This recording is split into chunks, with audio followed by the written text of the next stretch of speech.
মার্কিন president Donald Trump হঠকারী সিদ্ধান্ত এবং আগ্রাসী পদক্ষেপের জন্য দুনিয়া জুড়ে রয়েছে তার বিতর্কিত ভাবমূর্তি। কেউ কেউ তো তাকে উন্মাদ এবং খ্যাপাটে বলেও অভিহিত করেছেন। মধ্যপ্রাচ্যের যুদ্ধেও সেই আনপ্রেডিক্টেবল ইমেজ ধরে রেখেছেন মার্কিন প্রেসিডেন্ট।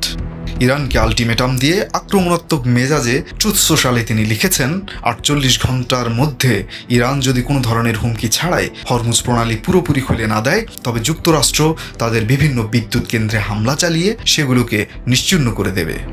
এর জবাবে কঠিন বাক্যবাণী নিয়ে এগিয়ে এসেছেন ইরানের সশস্ত্র বাহিনীর যৌথ কমান্ডার।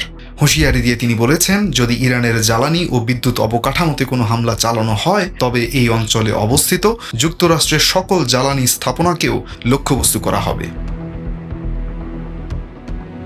এদিকে দক্ষিণ ইসরায়েলের দুটি শহরে ইরানের ক্ষেপণাস্ত্র হামলায় প্রায় 200 জনেরও বেশি মানুষ আহত হয়েছেন। ইসরায়েলি আকাশ প্রতিরক্ষা ব্যবস্থা ওই ক্ষেপণাস্ত্রগুলো প্রতিহত করতে শোচনীয়ভাবে ব্যর্থ হয়। বিষাদের সুর শোনা যায় বেনিয়ামিন নেতানিয়াহুর কণ্ঠে। ইরানের কাছে বেদম প্রহারের এই ঘটনাকে খুবই কঠিন সন্ধ্যা বলে অভিহিত করেছেন ইসরায়েলের প্রধানমন্ত্রী। তবে কি দিন শেষে পরাজয়ের বিষণ্ণতা নেতানিয়াহুকেও তাড়া করছে? মধ্যপ্রাচ্যের যুদ্ধে কি ঘটতে যাচ্ছে সামনের দিনগুলোতে? মার্কিন ইসরায়েলি বাহিনীর হামলা যে বৃদ্ধি পাবে তা একরকম নিশ্চিত, কিন্তু মুস্তফা খামেনির ইরান কি করবে সেদিকেই তাকিয়ে রয়েছে সমগ্র বিশ্ব। আন্তর্জাতিক ডেস্ক, RTNN।